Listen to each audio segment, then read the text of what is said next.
Okay, so you're thinking of opening your own law firm, you want to do so, and you're trying to figure out how to best prepare yourself.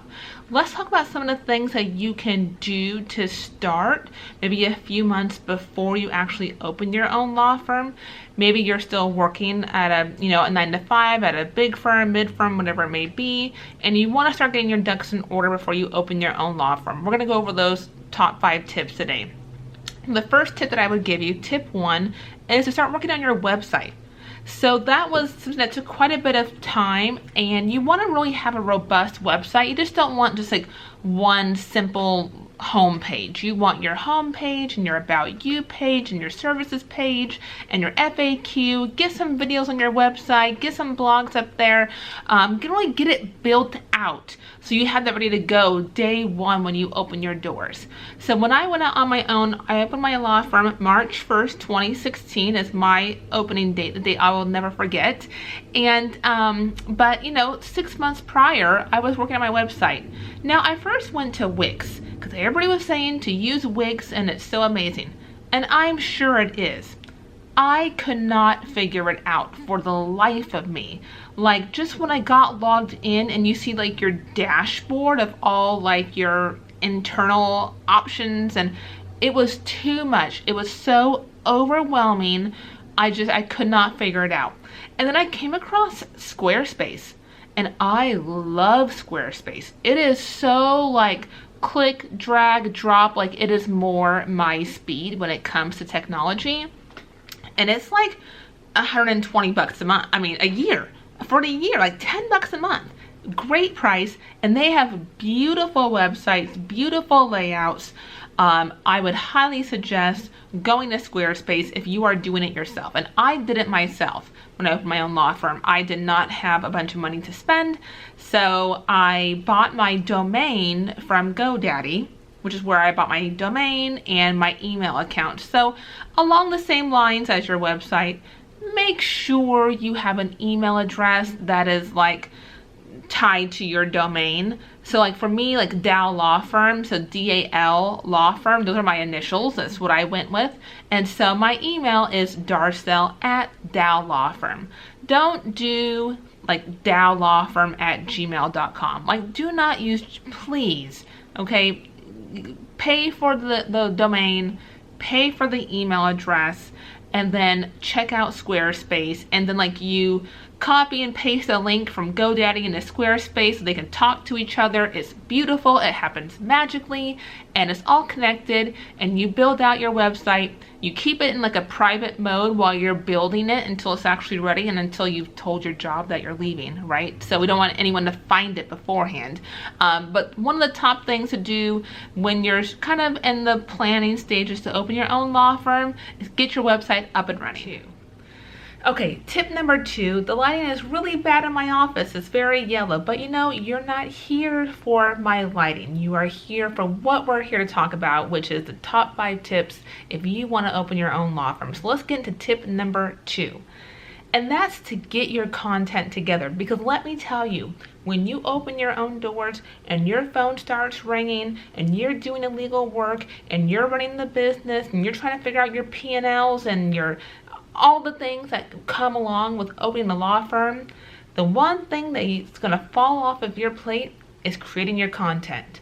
So while you are in the pre-planning months of opening your law firm and those few months before opening your law firm, start creating your content. First, decide what your content will be. Are you going to write blogs?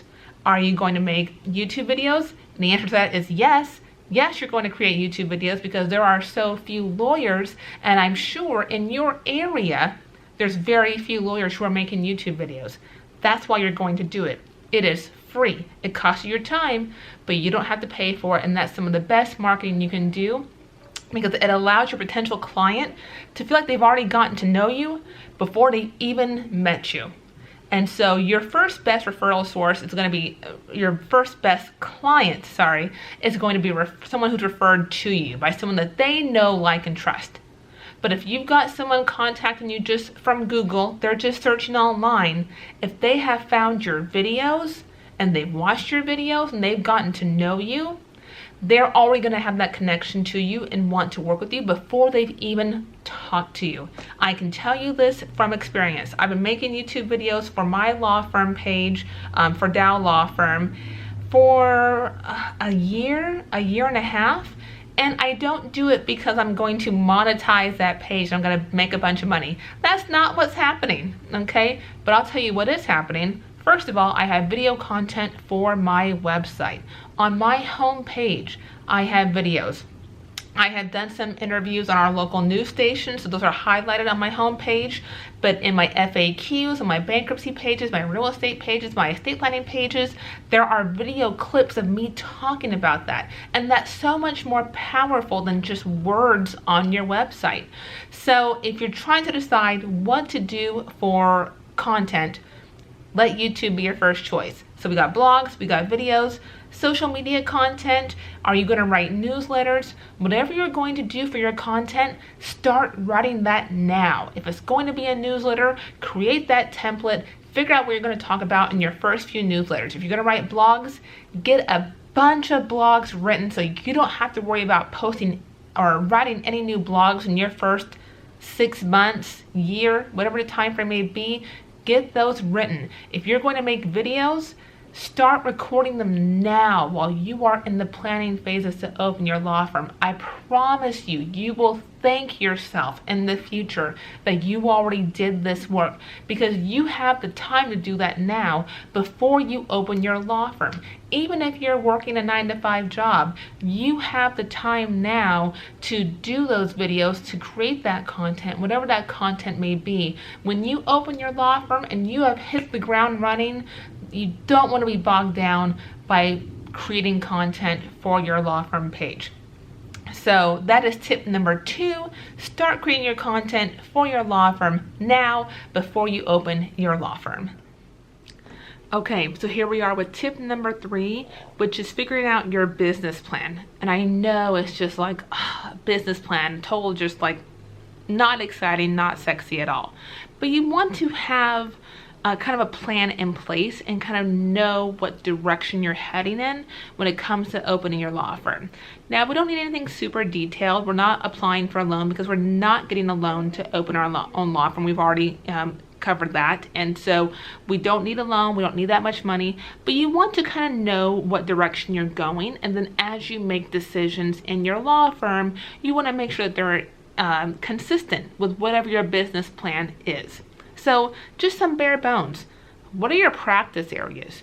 You need to know what your practice areas may be. And I know that might sound obvious. It might sound like a silly thing to say, but if your practice areas are personal injury and criminal law, and somebody calls you with a real estate matter, you may be inclined, because you need to make some money in those first few months, to take the case on and figure out real estate.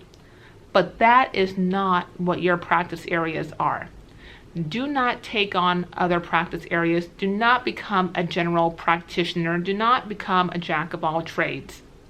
You need to focus on growing your business in your practice areas, whatever they may be. If it's PI and crim, if it's bankruptcy, if it's real estate, if it's immigration, don't matter what it is, but figure out what it is and stick with it and stay in your lane.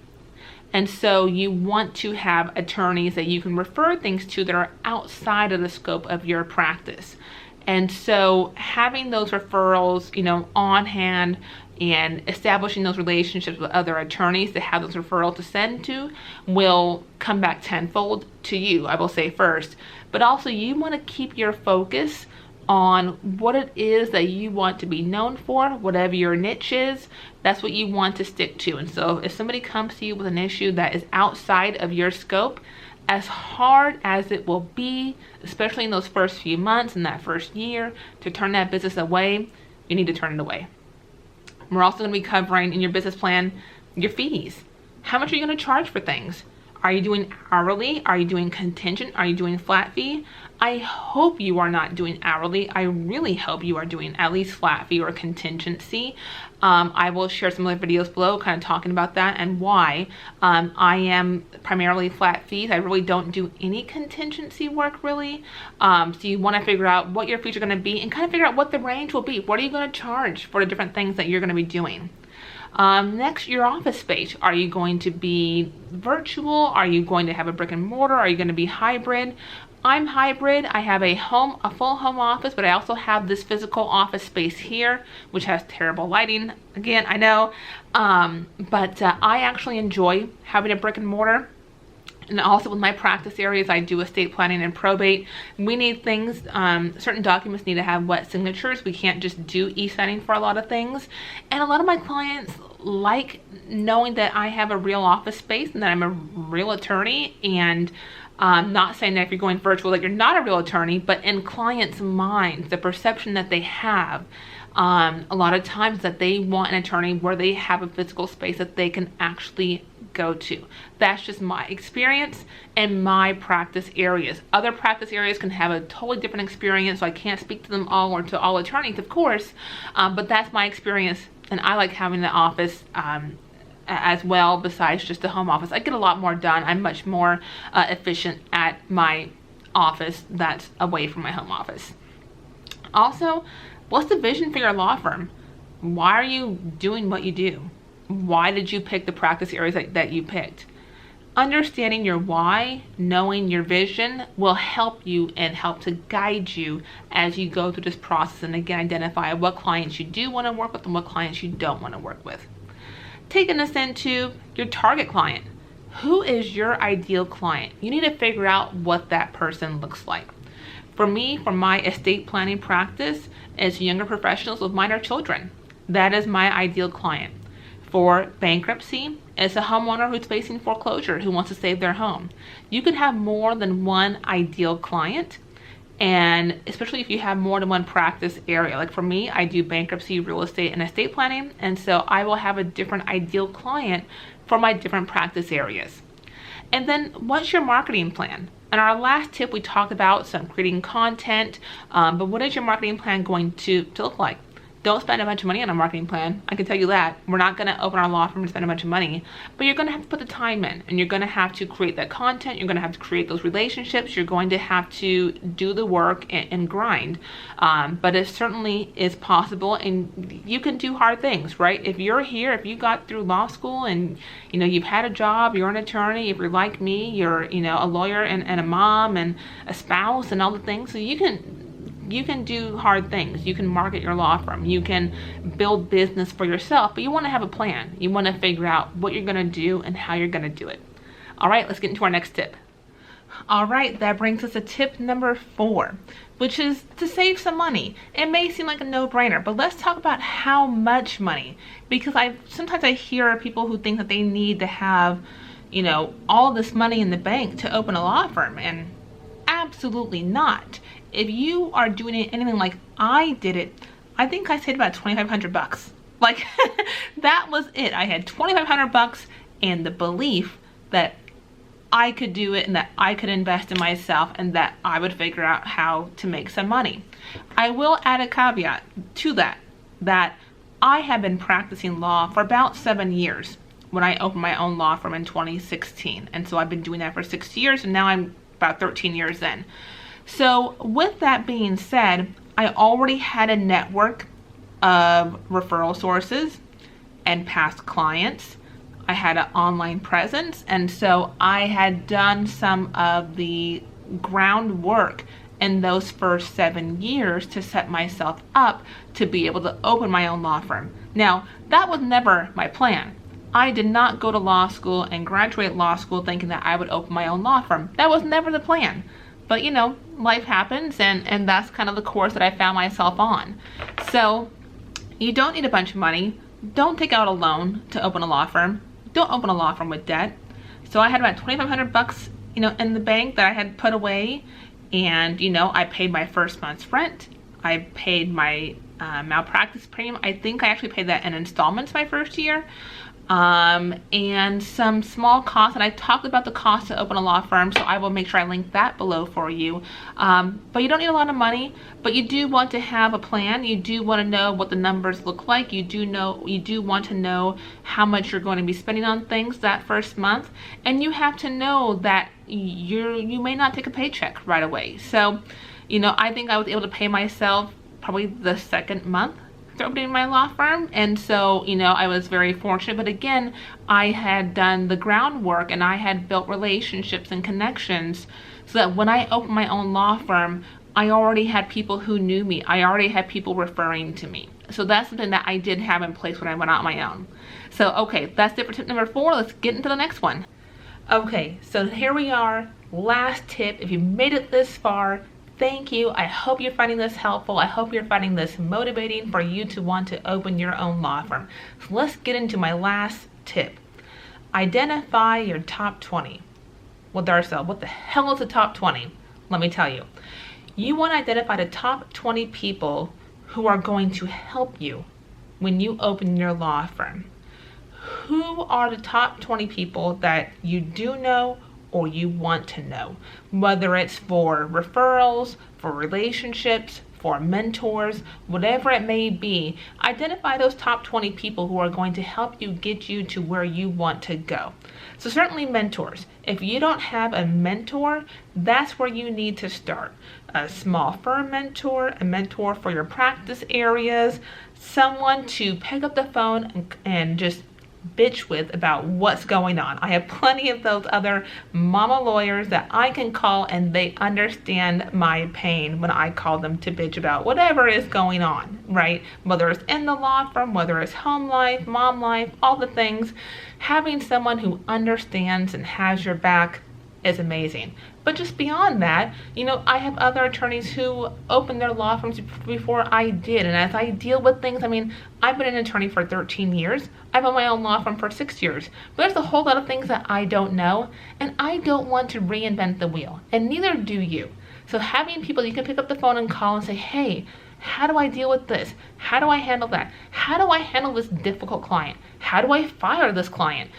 Whatever the questions may be, having someone that you can go to is such an amazing resource. And there's plenty of other attorneys out there who are willing to be mentors and help you through that process. And so same thing, but for your practice area. If you're new to a practice area, and even if you're, again, I've been doing this 13 years. I've been doing bankruptcy for 13 years. And I still have bankruptcy questions that come up that I don't know the answer to. I have not experienced every possible, case scenario. And so having people that I can go to and pick up the phone, send a text, send an email is so invaluable. So make sure you're establishing those relationships before you even open your own law firm.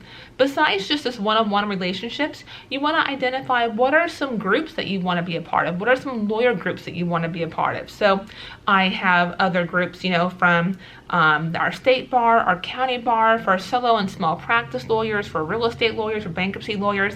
But also there's some great mom lawyer groups that I've joined that I really enjoyed and gotten to know other mom lawyers in that organization. And they may not be solo attorneys. Maybe they work for corporate, maybe they're in-house, but just having your network of attorneys and relationships and mentors around you, it's going to go so far and have such value for you as you've opened your own law firm. Also, depending on where you're going to be practicing, where you're going to be opening your law firm, finding local attorneys around you that maybe could refer to you and to establish those relationships with them. Ask them to coffee, ask them to lunch.